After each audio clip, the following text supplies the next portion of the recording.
الشيخ القساوي كمان اللي هو صاحب اول حاجه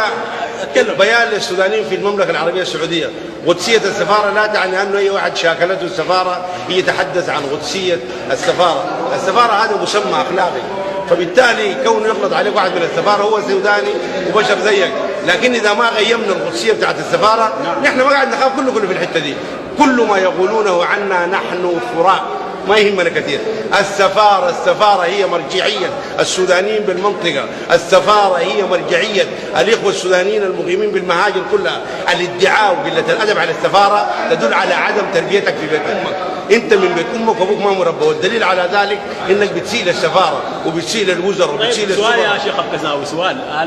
طبعا الشيخ القساوي نزل كم فيديو حاليا في الفيسبوك ومتداول على مستوى السودان على مستوى العالم كله يمكن شاهدها، الناس قالوا لسبب كلامك وتحيزك للسفاره، انا بسالك في الاسئله اللي هي وردت في الفيسبوك انه انت كوس. يا اخي كوس عليه الطلاق انا لا، وانا لي 30 سنه قبل كده، انا مقيم قبل الحكومه ذاتها ما تجي، انا قبل الحكومه تجي، وحتى لو كنت كوس ما بستحي، حتى انا لو كنت كوس ما قاعد استحي، يعني ايش يعني لو كنت كوس وانتم شيوعيين وقليلين ادب وصعالين؟ الناس قالوا كلامك ودفاعك للاحساء انه هو انتسابك ليه وانتسابك للسفاره وانك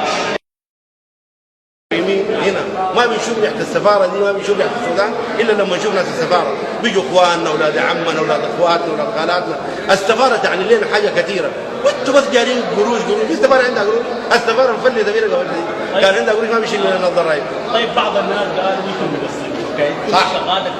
صح صحيح السفاره هي ما قصرت صحيح هنا صح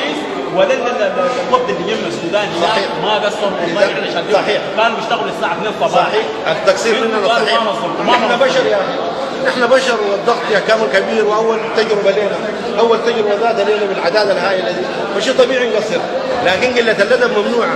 قله الادب يا اندرسكور ممنوعه، إذا كان راجل تعال مغرى السفاره وتعال لابس وقول انا فلان، لانك دجال وكذاب ومراوغ ما بتقول الكلام ده، وبعدين انتهى عهد تنفذ الناس، انتهى العهد ده بقى قديم، الناس بيعرفوا ابراهيم وعوض الله وحسين، تنفذ ده انتهى العهد ده.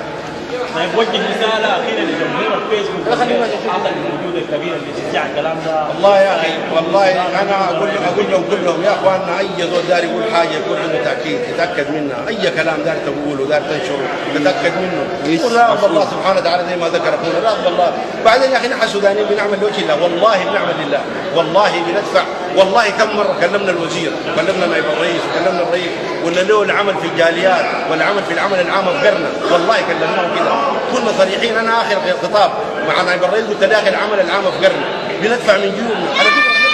دفع ثقيل جدا، بندفع من جيوبنا يعني،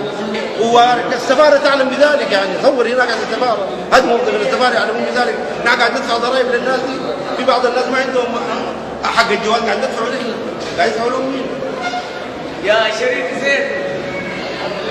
بعدين الوافدين نحن قاعد نمشي الوافدين بنجيب لهم الاكل والشراب، ومصطفى هذا يشهد على ذلك، بيشتري الملابس والشنط، اذا اشتريت كذاب الدجال تعال امشي اقعد والله يوم واحد ما تقعد، راتبك كله والله يشيلوه في فطور يوم، جننتنا جن.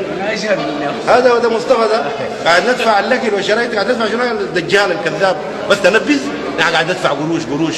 والله 5000 6000 في الشهر ما قاعد تكفينا دجال، ونتعب من وقت اولادنا وراحتنا، بس انت جنة بس تنفذ ساعه والله نحن يا ريس نافعنا نفع شديد، خلاص حسنات وشكرا.